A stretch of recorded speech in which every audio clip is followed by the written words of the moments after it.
باجره که برفره و بناو نیشان پترش 48 تا خانلیوی باجری هنه لیکودان بناونو خانی بجماره افچنده آستان گمبوان کسانین سردان آزا خودکنو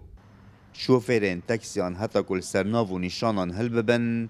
آستان جبوان جی درست ببن خودی گلک جاده بیشین مبگهینن فلان پارکی آن فلان جامعه آن فلان مثلا مدرسه و جمعی چین ویره همی چین که پارکی مثلا گلکش به پارکی دوره یعنی گل جا بوم مشکله چه بت یعنی چند فرعا دی بلکو شش هفت فرعا شوی پارکی وی و سرده خودی گله گرنگه نو نشانت فرعا هابن گله جاده بین مثلا فلان مزگفته مثلا آن فلان بنام نوی مالک دی بیجد و جا نوی فرعی هابد گله بوم باشتره بو خلکی گله شتره برفره بونا اداره زاخو کارم پولیس و هیزن امنی قرستر دکت لو نبونا ناو نیشانان او نچار کرینک و نقشه آن بخو درست بکنو هبونا ناو نیشان درست دی کار وان آسان ترکت او بومده آسانتر بد کو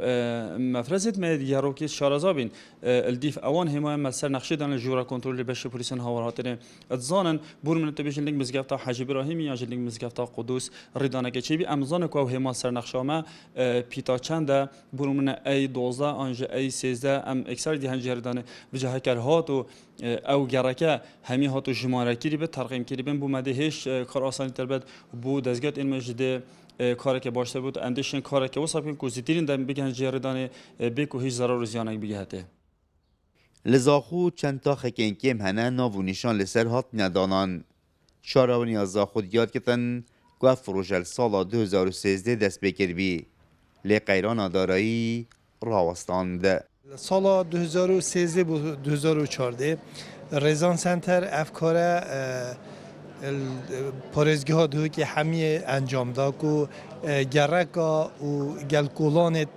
گرکا بخند جی پی اس دا و نه همی جی ناف کرن لی زاخو افکار دست بگیره و بماوگی راستان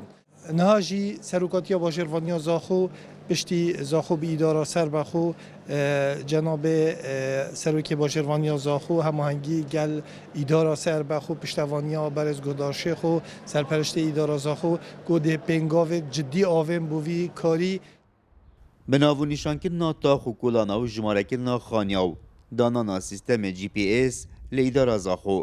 دهات نو چون لیوی باجری آسانتر لیهتنو دیریه که شارستانی دتوی باجری